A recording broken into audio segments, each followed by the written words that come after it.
Hi friends, welcome to the UPSC PCS forum. आज हम पढ़ेंगे इंडस वैली सिविलाइजेशन का art and culture, script, pottery और terracotta figurines के बारे में। और इसके पहले मैं आपको बोलूँगी, प्लीज़ फ्रेंड्स, अगर आपने चैनल को शेयर एंड सब्सक्राइब नहीं किया है तो चैनल को ज़रूर शेयर करें एंड सब्सक्राइब करें। ये जो सेशन है एनसीईआरटी का, एमसीक्यू का, वो काफ़ी इंपॉर्टेंट है। इससे आपको पता चलेगा कि एनसीईआरटी बुक हमें पढ़ना कैसे होता है, एनसीईआरटी बुक में क्या इंपॉर्टेंट है, क्या छोड़ना है, कैसे पढ़ना है। ये सारी चीज़ों की क्लैरिटी आपको कब मिलेगी? जब आप उसको एमसीक्यू के थ्रू सॉल्व करेंगे। और ये बहुत अच्छा इनिशिएटिव है। अगर आपने नहीं देखा है तो जाके इसके प्रीवियस वाले लेक्चर्स को भी ज़रूर देखें और फिर एनसीईआरटी बुक पढ़ें। आपको बहुत अच्छे से पता चलेगा कि ये कितना इंपॉर्टेंट सीरीज है। तो स्टार्ट करते हैं 49 नंबर क्वेश्चन से। जो the following statement is not correct, इनमें से कौन सा स्टेटमेंट जो है जो वो करेक्ट नहीं है? The earliest city of the discovered in India was Harappa in Punjab, present day Pakistan. The historians have deciphered the pictures like sign called pictograph that were used by the Harappan people. The pattern of living in different cities of Indus Valley civilization were similar to the Harappan culture. Indus Valley civilization is also called Indus Valley civilization because it was spread over the drained by the Indus river. तो ये बताना है इनमें से कौन सा जो option है वो इनकरेक्ट है रिगार्डिंग इंडस वैली सिविलाइजेशन। तो ऑब्वियसली मैंने कई बार ये चीज़ बताया हुआ है, प्रीवियस जो लेक्चर्स मैंने दिए थे आईवीसी के, उसमें मैंने बताया था कि उनका जो स्क्रिप्ट है वो अभी तक डेसिफर्ड नहीं किया। वो भले ही पिक्टोग्राफी है लेकिन हम उसको डेसिफर्ड नहीं किए कर पाए हैं कि वो कहना क्या चाहता है। ठीक है, तो ऑप्शन नंबर बी हमारा हो जाता है इनकरेक्ट। इनकरेक्ट जैसे ही होते तो हमें अब हमारा आंसर मिल जाता है option number B. Statement B जो है वो इनकरेक्ट है because the script of Harappan civilization were notice. Script तो नोटिस किया गया कि वो पिक्टोग्राफिक स्क्रिप्ट है, 1853 में ही नोटिस कर लिया गया था और कंप्लीटली डिस्कवर कर लिया गया था 1923 में, लेकिन अभी तक इसको डेसिफर्ड नहीं किया गया। 58 नंबर क्वेश्चन देते हैं, consider the following statement with reference to Harappan script. तो इनमें से हमें बताना है कौन सा स्टेटमेंट जो है वो हड़प्पन स्क्रिप्ट के रिगार्डिंग सही है। The sign of Harappan script ranges from 375 to 400। और हमें बताना है इसमें इनकरेक्ट स्टेटमेंट, सॉरी मैंने शायद करेक्ट बोल दिया, हमें incorrect statement the longest Harappan inscription contain about 26 sign.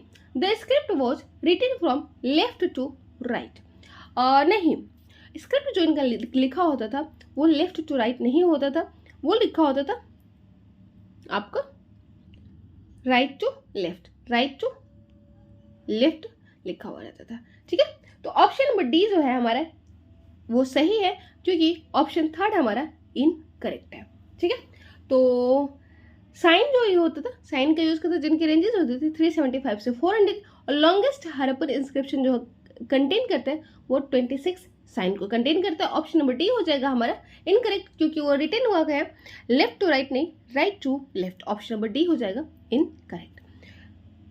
51 number question देखते हैं, with reference to the weight and measurement in the Harappan culture consider the following statement. तो वेट और मेजरमेंट के रिगार्डिंग कौन सा स्टेटमेंट जो है इनमें इनकरेक्ट है? तो exchange were regulated by a precise system of weight usually made of stone called chert and generally cubicle with no markings. The lower denomination of weight were binary while the higher denomination followed the decimal system।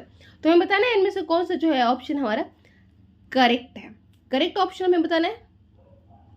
तो exchange जो होता था वो regulated किया था, precise system wait का होता था उनका, और वो बना कैसे होता था? जो वेट बना होता था वो बना होता था स्टोन को जिसको बोलते थे चर्ट, और जनरली वो क्यूबिकल नेचर का होता था। ठीक है, तो और उसमें कोई मार्किंग नहीं होती थी। लोअर डिनोमिनेशन जो वेट का होता था वो बाइनरी होता था, जबकि हायर डिनोमिनेशन जो होता था वो डेसिमल सिस्टम होता था। ऑप्शन नंबर दोनों ही सही है। इकोनॉमिक एक्सचेंज हमें पता है कि उस टाइम का जो ट्रेड और कॉमर्स था वो बेस्ड था मेनली बार्टर सिस्टम पर। कोई भी कोइंस का यूज नहीं होता था, कोइंस और मनी का यूज नहीं किया जाता था, और ट्रेड और कॉमर्स के लिए एक्यूरेट एक वेट सिस्टम था जो सारे जगह ही सेम होते थे, और वो बना होता था किसका? चर्ट का, एक स्टोन हुआ करता था, और जनरली वो क्यूबिकल नेचर का होता था। लोअर डिनोमिनेशन होता था बाइनरी, जैसे 1, 2, 4, 18, 16, 32 ऐसे होता था, एंड हायर डिनोमिनेशन जो होता था वो डेसिमल सिस्टम में होता था। 52nd नंबर क्वेश्चन देखते हैं, with reference to Harappan pottery consider the following statement. तो हरप्पन पोट्री के रिगार्डिंग हमें बताना है इनमें से कौन सा जो है ऑप्शन वो सही है। पिछले क्लास में जब हमने महाजनपद आज पढ़ा था तो हमने देखा था कि उस टाइम जो पोट्री बनने स्टार्ट हुई थी वो नॉर्दर्न ब्लैक पॉलिश्ड वेयर होते थे, NBPW हुआ करती थी। तो हमें बताना है हरप्पन पोट्री का क्या कैसा हुआ करता था। Harappan pots were generally decorated with design of trees, mens और circles. Harappan did not have knowledge of potters wheel. और सेकंड जो ऑप्शन है हमें इनकरेक्ट बताना है इसमें एक्चुअली। तो जो हरप्पन्स होते हैं उनको पॉटर्स व्हील के बारे में जानकारी थी, तभी तो वो पॉटरी का फॉर्मेशन करते थे। तो ऑप्शन नंबर बी हमारा जो हो जाएगा वो इनकरेक्ट हो जाएगा। और उनका जो पॉटरी हुआ करता था वो मेनली डेकोरेटेड होता था किससे? ट्रीज से, मेन से, सर्कल से। तो ऑप्शन नंबर ए हो जाएगा हमारा करेक्ट। और हरप्पन जो पॉटरी थी वो उनके मतलब आर्टिस्टिक स्किल को दिखाती थी, वो काफ़ी एक्सपर्ट हुआ करते थे पॉटर्स व्हील्स बनाने में। There have been many finds of pots painted on various design.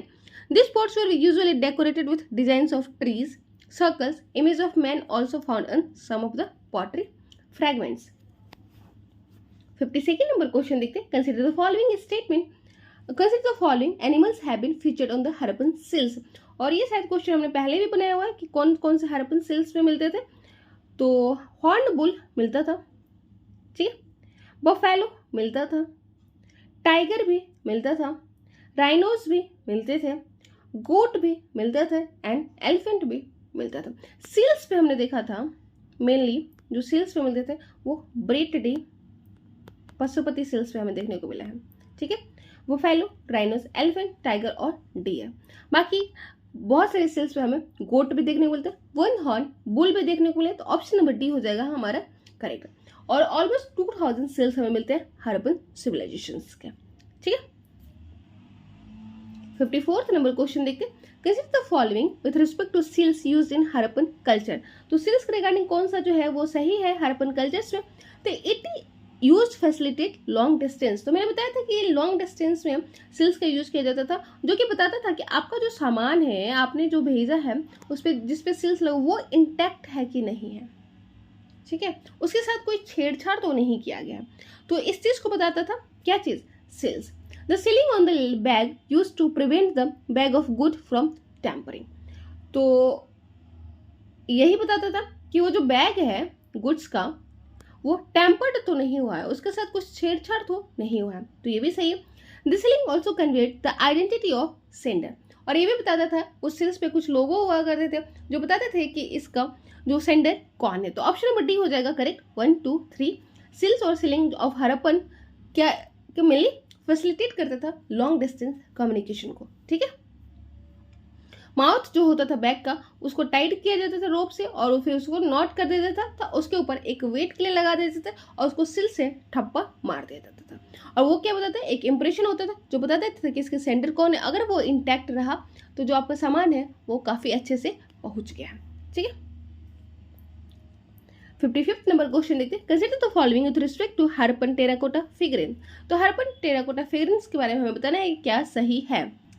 तो पहला है कि terracotta figurine were made of fire baked earthen clay. तो टेराकोटा जो फिगरिन होते थे फायर बेक्ड अर्दन क्ले से बने होते थे, तो ये सही है। The terracotta figurine exhibit the sophisticated artistic works. ये भी सही है कि टेराकोटा फिगरिन वो शो करते थे कि वो लोग कितने सोफिस्टिकेटेड थे अपने आर्टिस्टिक वर्क में। This where used by members of upper class. नहीं, मेनली ये लोअर क्लास जो पीपल्स थे, जो आर्टिजन्स क्लास पीपल्स थे, उनके द्वारा ये टेराकोटा फिगरिन्स का फॉर्मेशन किया जाता था। तो ऑप्शन नंबर हमारा जो थर्ड है ये इनकरेक्ट है। तो ऑप्शन नंबर बी हो जाएगा हमारा करेक्ट, ठीक है। रिगार्डिंग थर्ड है जो हरप्पन कल्चर के रिगार्डिंग इनकरेक्ट है, क्योंकि when compare to the artifacts made of precious metal the Harappan terracotta figurines were more numerous. तो हरप्पन टेराकोटा फिगरिन्स जो है वो बहुत ज़्यादा मात्रा में मिलते और मेनली माना जाता है। और ये जो होते थे मेनली किसके साथ? जो लोअर क्लास थे, जो अपर क्लास थे, दोनों का ही कॉमन हुआ करता था, ठीक है। अब हम देखेंगे एंड कैसे होता है हरप्पन सिविलाइजेशन का। तो पहला है 56 नंबर जो क्वेश्चन है, which of the following suggest for the end of the Harappan civilization. तो इनमें से क्या चीजें जो हैं वो सजेस्ट करती हैं कि हरप्पन सिविलाइजेशन का एंड हो गया। तो पहला है disappearance of seals and the script, disappearance of distinctive beads and pottery, shift from standardised weight system to use of local weights, the decline of and abandonment of cities. तो जैसे कि होता है कि उनका सेल्स काफ़ी फेमस हुआ करता था, उनकी स्क्रिप्ट जो थी वो काफ़ी अलग सी पिक्टोग्राफिक स्क्रिप्ट हुआ करती थी, और उनका बीट सिस्टम, पॉटरी सिस्टम ये यूनिफॉर्म हमें देखने को मिलता था सारे हड़प्पन सिविलाइजेशन में, और उनका एक स्टैंडर्डाइज्ड वेट सिस्टम था।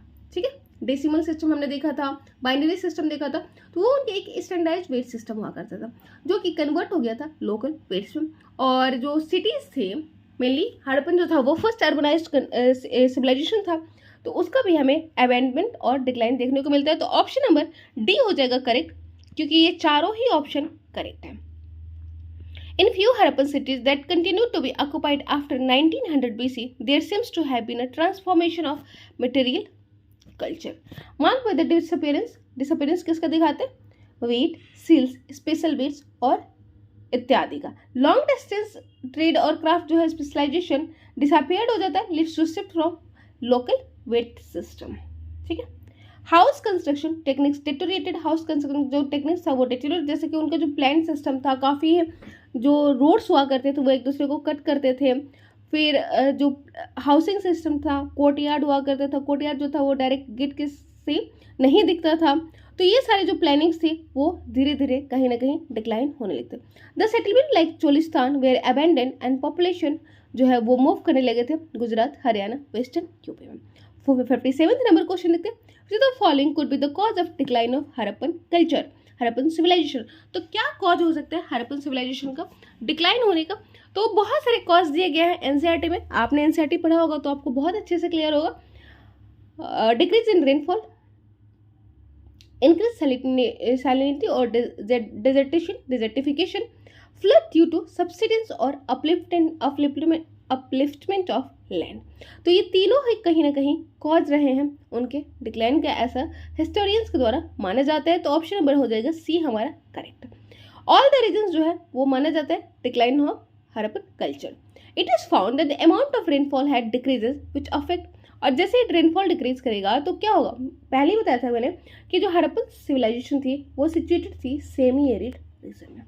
ठीक है, तो कहीं ना कहीं यहाँ पे जो ये सिस्टम था, एग्रीकल्चर जो सिस्टम था वो डिपेंडेंट था किस पे, रेन्स पे।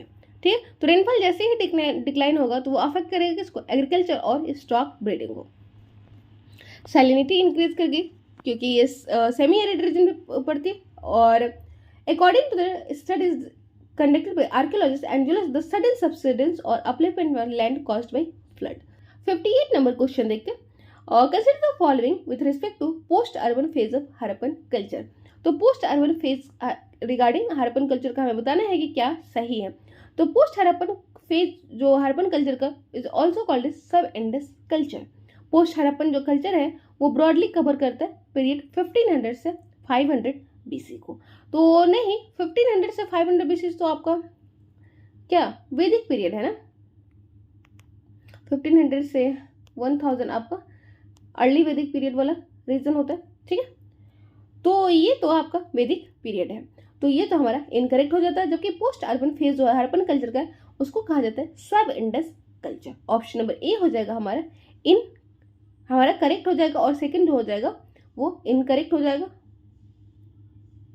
सॉरी जो सेकंड है वो यहाँ पे, एक सेकंड, हाँ सही है, शायद ये जो ऑप्शन है यहाँ पे बी होना चाहिए। यहाँ पे इनकरेक्ट स्टेटमेंट पूछ रहा है, तो इनकरेक्ट स्टेटमेंट हमारा बी हो जाएगा, क्योंकि 1500 से 500 बीसी जो है वो हड़प्पन कल्चर नहीं होता है, वैदिक कल्चर स्टार्ट हो जाता है। ठीक है, और सब जो पोस्ट हड़प्पन कल्चर होता है उसको हम सब इंडस कल्चर भी कहते हैं। तो ऑप्शन फर्स्ट हमारा करेक्ट है। अगर यहाँ पे करेक्ट ऑप्शन होता तो हमारा ए हो जाता सही। 59 नंबर क्वेश्चन देखते हैं, which of the among the following is are correct match for the post urban settlement and their present day location. तो हमें बताना है कि कौन सा जो है वो सही है पोस्ट अर्बन सेटलमेंट और उनका प्रेजेंट डे लोकेशन के रिगार्डिंग। पोस्ट अर्बन सेटलमेंट और प्रेजेंट डे लोकेशन। अब है पाटन क्या गुजरात में पड़ता है, तो हाँ पाटन आपका गुजरात में पड़ता है। आहार आपका उत्तर प्रदेश में पड़ता है, नहीं, आहार जो है उत्तर प्रदेश में नहीं पड़ता है।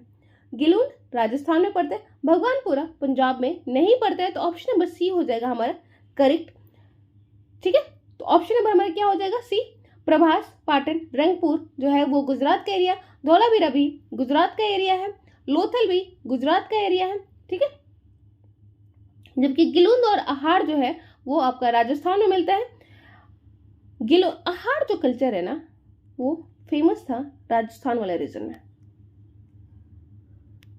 ठीक है, और भगवानपुरा आपका हरियाणा में देखने को मिलता है, और भगवानपुरा में हमें क्या देखते हैं, बर्न्ट ब्रिक को देखने को मिलता है लेट हड़प्पन पीरियड में। नेक्स्ट क्वेश्चन देखते हैं। 60th number question, at several sites in Punjab and Haryana grey ware associated with Vedic people have found in conjunction with late Harappan pottery dated around 2000 to 1200 BC। और सेकेंड पूछ रहा है, the intrusion of by Vedic people was solely responsible for the decline of Indus Valley civilization in Sindh and Punjab region। तो नहीं, ये जो है इसका कोई एविडेंस नहीं है कि जो वैदिक पीपल हैं उनका इंट्रूजन सोली रीजन है इंडस वैली सिविलाइजेशन के डिक्लाइन का सिंध और पंजाब रीजन में। तो ऑप्शन बी हमारा इनकरेक्ट हो जाता है, जबकि ऑप्शन नंबर फर्स्ट जो है सेवरल साइट जो है पंजाब हरियाणा का जहां पे हमें देखने को मिलता है ग्रे वेयर, पेंटेड ग्रेव और PGW टाइप पॉटरी देखने को मिलता है, जो हमें कंजंक्शन होता है वैदिक पीरियड का। तो हाँ, ये हमें देखने को मिलता है। ऑप्शन नंबर हमारा ए जो है वो करेक्ट हो जाएगा। 61st नंबर क्वेश्चन देखते हैं, और ये भी match of the following post urban settlement और उनका डिस्क्रिप्शन दिया हुआ है। तो डिस्क्रिप्शन के रिगार्डिंग हमें बताना है कि क्या सही है। तो गिलूंद अभी हमने जस्ट देखा वो रीजनल सेंटर था आहार कल्चर का। दाइमाबाद लार्जेस्ट जॉर्वेज सेटलमेंट था और ये महाराष्ट्र से बिलोंग करता था। Swat valley southern most outpost of late Harappan culture. तो ये जो है वो आपका सही नहीं है। ऑप्शन नंबर जो थर्ड है वो इनकरेक्ट है, क्योंकि ये सदर्न मोस्ट नहीं था, ये नॉर्दर्न मोस्ट था। स्वात वैली आपको नॉर्दर्न रीजन में देखने को मिलता है ना, ठीक है, जम्मू वाले मिलनी रीजन में शायद देखने को मिलता है। तो ऑप्शन नंबर हमारा थर्ड जो है वो इनकरेक्ट हो जाता है, 1 and 2 सही हो जाता है। ऑप्शन ए हो जाएगा करेक्ट ऑप्शन। तो गिलीन तो राजस्थान में देखने को मिलता है, और वो किसका पार्ट है, ओरिजिनल कल्चर सेंटर आहार कल्चर का पार्ट है, जो कि उदयपुर में हमें देखने को मिलता है, और इसका हमें ब्रिक स्ट्रक्चर देखने को मिलता है लेट हड़प्पन पीरियड में। जॉर्वे कल्चर हमें महाराष्ट्र में देखने को मिलता है मेनली, और in the valley of Tapi, Godavari और भीमा में। लार्जेस्ट जॉर्वे साइट जो है वो है दाइमाबाद, जो कि महाराष्ट्र में है, और स्वात वैली जो है हमें नॉर्दर्न मोस्ट आउटपोस्ट पर देखने को मिलता है लेट हड़प्पन कल्चर में। 62nd नंबर क्वेश्चन देखते हैं। Consider the following Harappan settlement Mohenjodaro, Kalibangan and Rangpur. Correct chronology for the above settlement हमें बताना है। तो करेक्ट क्रोनोलॉजी अगर उनका देखा जाए तो वो है आपका पहले रंगपुर, उसके बाद आता है आपका मोहनजोदारो, उसके बाद आता है कालीबंगन। ठीक है, तो कालीबंगन जो है वो राजस्थान में हमें देखने को मिलता है, प्री हड़प्पन फेज है। मोहनजोदारो मिच्योर फेज है। तो मतलब सबसे पुराना जो है, सबसे मतलब पुराना आपका कालीबंगन हो जाता है, सबसे नया आपका रंगपुर हो जाता है। मोहनजोदारो जो है वो मिडिल में आता है। तो कालीबंगन हमें प्री हड़प्पन फेज देखने को मिलता है, ये हमने पहले भी देखा हुआ। राजस्थान का ये एरिया है जिसका डेट जो है वो 2900 BC देखने को मिलता है। मोहनजोदारो मैच्योर फेज है हड़प्पन सिविलाइजेशन का, और ये मॉडर्न पाकिस्तान में पड़ता है, और ये सबसे बड़ा हड़प्पन साइट्स है। इंडिया का हड़प्पन साइट्स है राखी, गढ़ी और रंगपुर जो है वो गुजरात में है, और यहाँ पे तीनों स्टेज देखने को मिलते हैं। मेनली ये लेट फेज से बिलोंग करते हैं, और इसका एक रीजनल कैरेक्टर है। तो ऑब्वियसली सबसे पुराना आपका कालीबंगन, फिर आता है मोहनजोदारो, फिर आता है रंगपुर। तो आज के लिए इतना ही। आज हमारा इंडस वैली सिविलाइजेशन कंप्लीटली खत्म हो गया। आई होप आप लोगों को अच्छा लगा होगा। अगर अच्छा लगे तो वीडियो को शेयर एंड सब्सक्राइब करना जरूर ना भूलें, और आप NCERT बुक्स जरूर जाके पढ़ें एक बार, फिर आपको बहुत अच्छा कॉन्फिडेंस आएगा अंदर से। तो मेरी ये एडवाइस ज़रूर मानेंगे। Thank you so much.